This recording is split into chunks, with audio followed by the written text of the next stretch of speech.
So you're doing like researcher and the webtoon artist, and also you're doing this graduate school program. Yeah, so my God. during weekdays, I would work 9 to 6 as a researcher at a consulting firm, and then I take night classes to become a therapist. And then in the weekends, I would draw cartoons. Korean work ethic, yes, that's ladies why and AA gentlemen. Roman is Yeah, not working yeah. Because you already have your Wharton MBA degree, but you also pursued the graduate school to become a mental therapist. Yeah. So let's dig more deep into this like further education journey. Hello everyone, it's Kimina again, it's IMBA, and today we have our co-host and also the special guest. So for the co-host, hello Tom. Hey Ina, thanks for Okay. having me here. Yes, nice to meet you, and could you briefly introduce yourself to our subscribers? Hello eyes, my name is Tom King. I'm British. I've been living in South Korea for 4 years now. Wow. And I started my career in politics, strangely. And then I went into the technology and startup field. Quite recently, I was working for an accelerator and venture studio, which is somewhat connected to you guys because it was acquired by Bain & Company. So yeah, great to meet you all and great to be here. Oh yeah, thanks for coming here and so nice to meet you. And we also have our special guest here. So Soo-kyung, could you also briefly introduce yourself? Hi everyone, my name is Soo-kyung. Obviously, I'm Korean. I'm a Wharton graduate and I also used to be a consultant, management consultant. Right now, I'm studying counseling psychology at graduate school. I'm also working as a temporary researcher at Bain & Company. Yeah, same company. I'm a big fan of your webtoon, by the thank way. you. Yeah.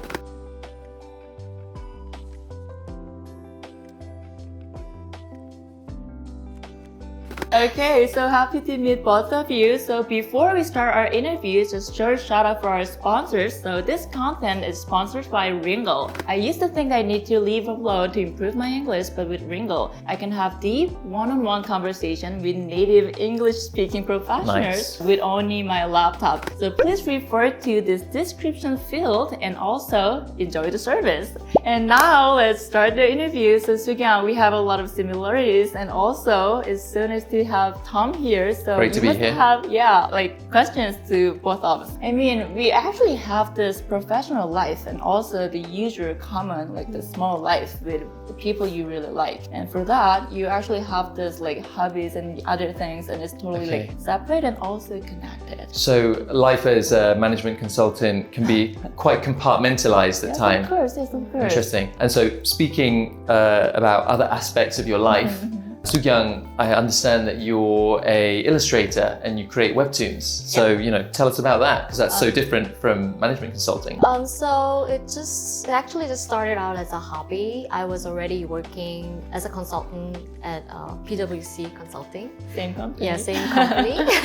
And I just kind of wanted to try to express myself through some form of art. And Amazing. I love to do like storytelling. So I was just thinking, what can I do? What can I do? And then I realized I love reading cartoons. Cartoons? Yes, Yeah. and Instatoon, which is like an Instagram cartoon, was perfect for me because it's like a snack bite content. So Yes. because consultants are so busy, we don't really have the time to actually rent or buy a comic book and read them. So every time I go to the restroom when we were working, I would just Yes. read the For only like the 30 Instatoon, seconds. yeah, for 30 Yes. seconds or 1 minute or so. So that's how I got interested in that form of art. And then I thought, oh, maybe I can just spend 30 minutes or an hour every day to learn how to draw and Wow. just tell stories. And how long were you doing that? How long has your journey been in designing and publishing webtoons? I started like 2 years ago. Impressive. I saw you've already got like 11K followers on Yes, Instagram. yes. That's actually pretty impressive for 2 years.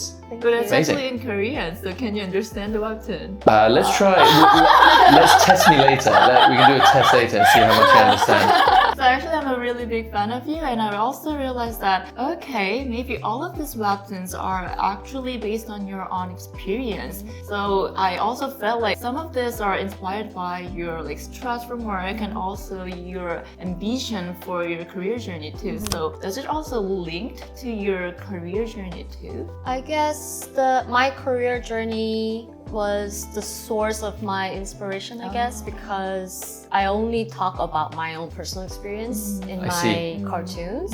So I kind of have to look back at my own experience, and my career is a big part of my life. So I guess it just provided me a lot of sources for content. Got it. Yeah, but it wasn't intentional. Like, yeah. Oh, I see. Because most of the people think strategy consulting or management consulting is more about like the numbers or the fact, and it's not about like stories or art or like the humanity related things. But I kind of realized that it's actually linked in your art. I guess it was helpful when I draw cartoons because I'm not very good at drawing. Like, I never really learned how to do illustrations when I was young. I was never the person who people recognize as someone who draws art. So Right. I try to focus more on the storytelling part of my cartoon, the words, the verbal part, and I think my skills as a consultant, because you always have to have a message in your slide. Yeah, I think that's kind of help. Like, you have a message and you have some kind of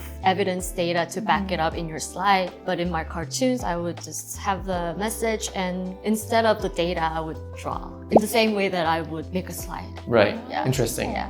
So interesting, because in Korea and also in Japan, animation is a really popular genre. How about like in European countries? Is it really like popular?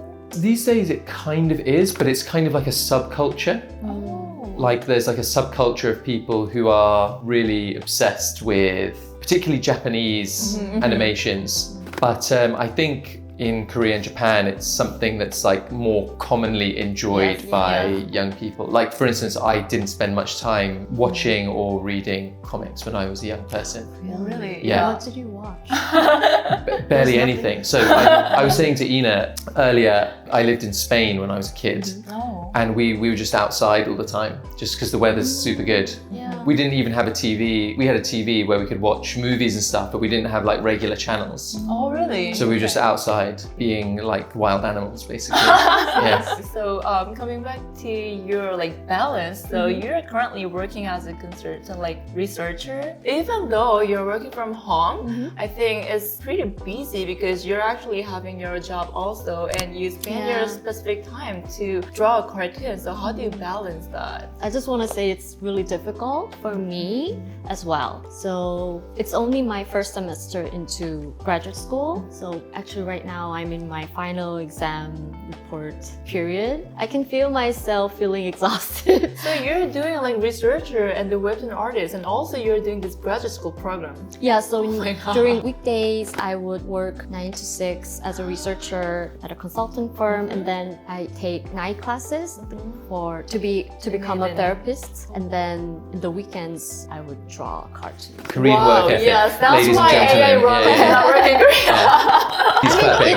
It's physically I think it's demanding, Yeah. but mentally I really enjoy taking classes, and I enjoy drawing cartoons. It's more of like a therapeutic experience for me because I love art and I love therapy. Yeah. So mentally it's more refreshing than tiring. But Fantastic. physically I would That's be fantastic. I am very exhausted. I mean, I'm actually so happy to hear that you are enjoying this period of your time. Yeah. So it's really interesting because you already have your Wharton MBA degree, but you also pursued the graduate school to become a mental therapist. Yeah. So let's dig more deep into this like further education journey. For the MBA part, what was the purpose to pursue? Good question, MBA? actually. Yeah. So when I read the question list, I thought about what kind of answer I should give to this question, and I can come up with a bunch of reasons Tell for us the why truth. I We want the truth. chose to, because there were a lot of reasons. As a fact, there were a lot of reasons, Okay. but I think in essence,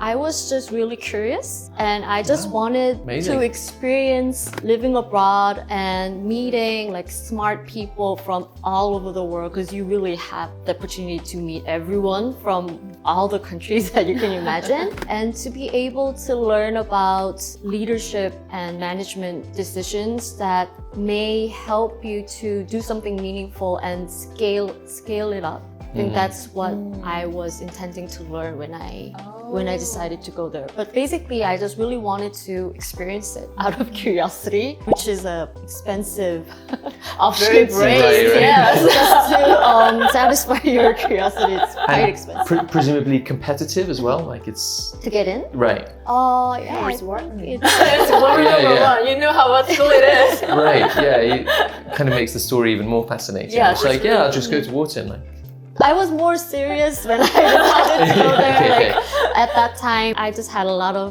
reasons that I wanted to go there. But looking back, I think the primary factor was just curiosity. Because I love to experience, I love new experiences. Then what was the expectation for you to, after you made a decision to go to Wharton, and what was the real like takeaway from your whole Wharton experience? So my intention was, I guess, in one word, was possibility. Because I was young back then, I was in my 20s. I just wanted to just experience and see my possibility. I didn't have an answer to which country I wanted to live in, like what kind of career would fit me, what kind of work I want to do, kind of people I want to hang out with. I didn't really have a clear answer to that. But then when I went there, what I got was, I guess, more clarity in who I am and a bit more perspective about how the world works. It's very vague.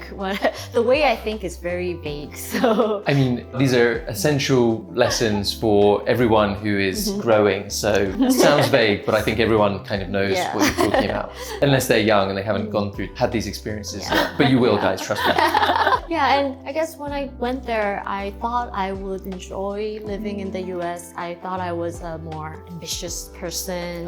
And I Right. thought I was going to enjoy being in the business field. But after I went, I learned that I love staying at home. I learned that I'm introverted and I just love the little things like cooking or drawing or just listening to music, reading books. Like, I was a more sensitive person. And when I went to Wharton, there were a lot of people who are very extroverted. They love parties, they love networking, and they're very like, they have a great sense of like reality. Whereas I was more of like the poet type in the group. So I learned that I am that type of person. Very That- cool, very Yeah, cool. that maybe I don't fit into this world of business. That's what I learned. Maybe not because of Wharton, but if you go to like the bigger world, then you meet like more diverse people, and then you kind of like reflect themselves to you, and then you actually learn to yourself. So it's so interesting. So actually, for the management or strategy consulting field, it's actually a little bit common to pursue an MBA journey. So outside of the field, does pursuing an MBA sounds like common to you, or Is pursuing an MBA common outside of management consulting and finance? Yeah. Well, I'll say for one thing I've learned whilst living in Korea is that a lot of people do MBAs here compared to other places in the world. I'm not sure about the US because I've never lived and worked there, but it seems like there's way more MBAs here than there was in Europe. Yeah, I feel like Europe is like a bit more practical in their education system, so it's more like job oriented. Right. While in Korea or maybe in the US, it's more like credibility based. You need to Right. have some kind of degree to prove that you have expertise. Sure. That's my impression of the different culture. yeah, I agree. I think it seems like that, yeah. I think like also in Korea there are a lot of the universities they have like further education system and they're actually now having a lot of students out there. I was thinking that maybe it's because of like the aging, because the society itself is actually getting older. Nowadays people are really like keen to learn more. Yeah. Okay, so actually our in IMBA corner we actually have this like fixed question. So Okay. do you have like any 3 personal items that remind you of the Wharton experience? Sure. I brought them here. Okay. So the first one is my worn out Wharton t-shirt. Essential. It's actually always essential. Like even the Yeah. Stanford MBA, the song class, she also Yeah. shoot this like I Stanford just- t-shirt. I just really love the texture, but I also at home I have a Wharton hoodie that the Korea Club made, and like the texture is really like good quality. I'll show them. All I'll the show time. them. I've It's so Yeah. worn out.